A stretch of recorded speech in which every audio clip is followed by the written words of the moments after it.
In doing historical research online, the most common tool that any student nowadays would use is the internet, which also increasingly become the primary means by which anyone would find any information that they need. The fact that with a single click, students are able to access tons of available information. So much information, in fact, that it would be easy to get lost in all the data available. Sa panahon ngayon, karamihan sa mga estudyante o mga mag-aaral ay gumagamit ng internet dahil ang internet ay pangunahing paraan upang makahanap o makapagkolekta ng datos o impormasyon. Sa pamamagitan ng pagpindot mo sa iyong gadget ay makakahanap ka pa ng maraming impormasyon sa tulong ng internet. Bago ko ipagpatuloy, magbibigay muna ako ng mga interesting facts about internet. Alam nyo ba na umaabot hanggang 5 billion Google searches ang nagagawa sa loob lang ng isang araw? Ano sa tingin nyo ang hinahanap nila sa internet? Kayo, nabibilang din ba kayo sa mga taong may hinahanap sa internet? Ako kasi, hinahanap ko sa internet yung halaga ko. Char!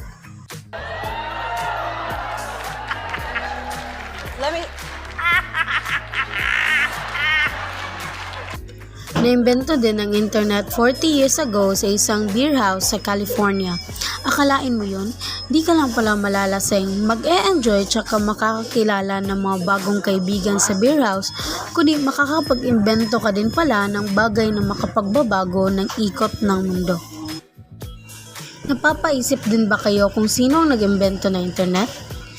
Ang nakaimbento ng internet ay si Robert Elliott Kahn o mas kilala bilang Bob Kahn, isang Amerikanong electrical engineer, at si Vinton Gray Cerf o mas kilala bilang Vint Cerf, isang Amerikanong developer at binansagan bilang father of the internet. Next, cyberspace. Cyberspace is a great resource for research if you know how to use it properly. Cyberspace refers to the virtual computer world and more specifically is an electronic medium used to form a global computer network to facilitate online communication. An example of a cyberspace is the Google Home that will allow you to research to find a source or credits. Remember that just because information is available does not mean you should just get it and use it right away. Appropriating something such as an idea as yours is considered plagiarism, which is the worst crimes in the academe. Treat anything you find online as a source and use the same historical methods you have learned to analyze the data you get online. So if some of you might not know what plagiarism is, it is a practice of taking someone else's work or ideas and passing them off as one's own. It is also considered as form of theft by taking any ideas and words of others and pretending it's your own. So ang plagiarism ay pagnanakaw ng mga ideya ng ibang tao at pag-aangkin na ito ay orihinal mong gawa.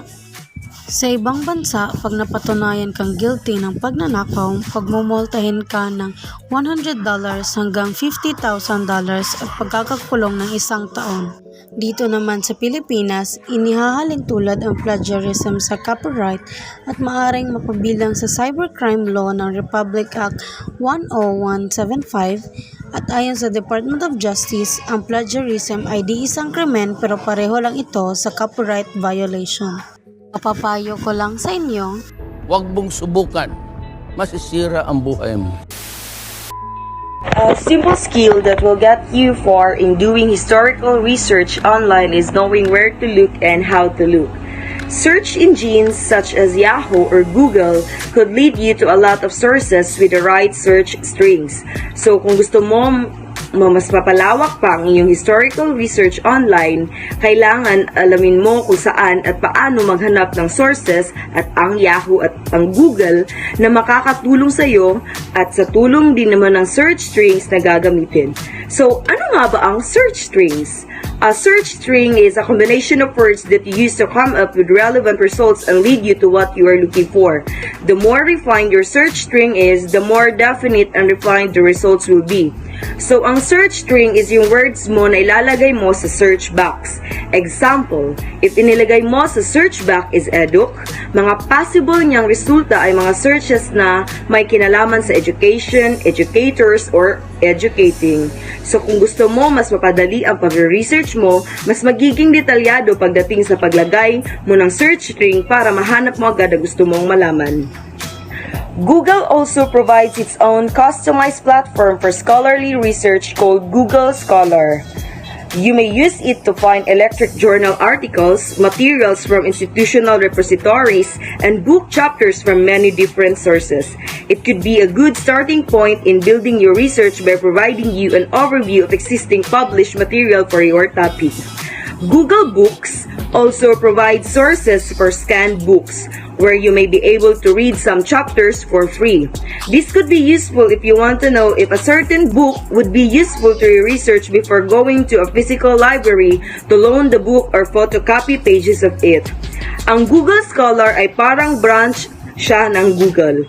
Kung magsisimula ka pa lang sa research mo, malaking tulong ang Google Scholar dahil nagbibigay ito ng mga opisyal na mga result na may kinalaman sa topic na napili mong gawan.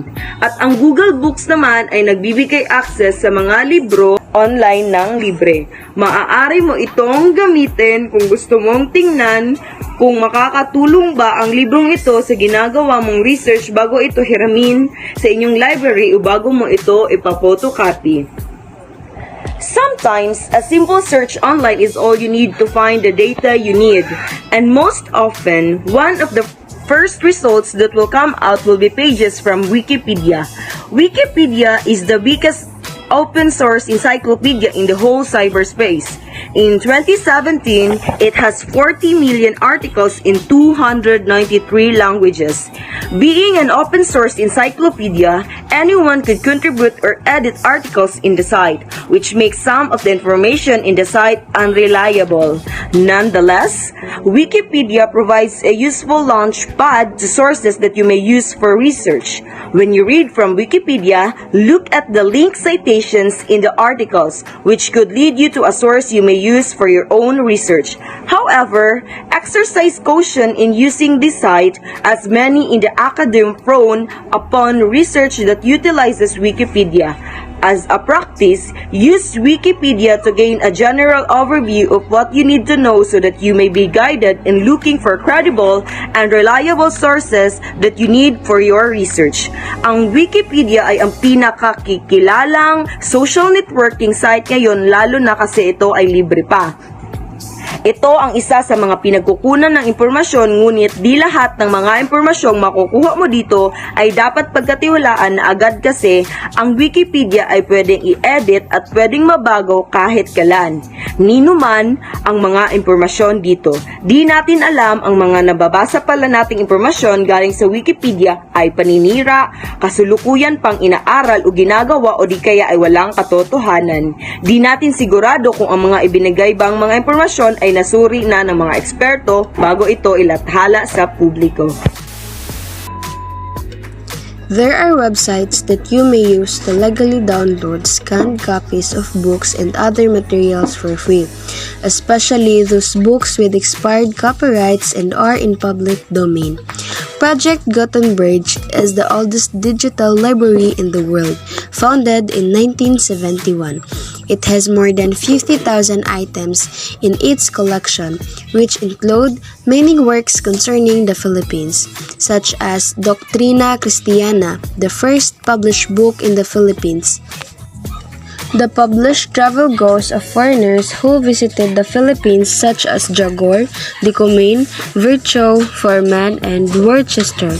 Austin Gregg's biography of Rizal and all volumes of Blair and Robertson's The Philippine Islands, 1493-1898. Another online archive you may use is Internet Archive, an online library that originally sought to archive web history, but grew later on to provide digital versions of the work.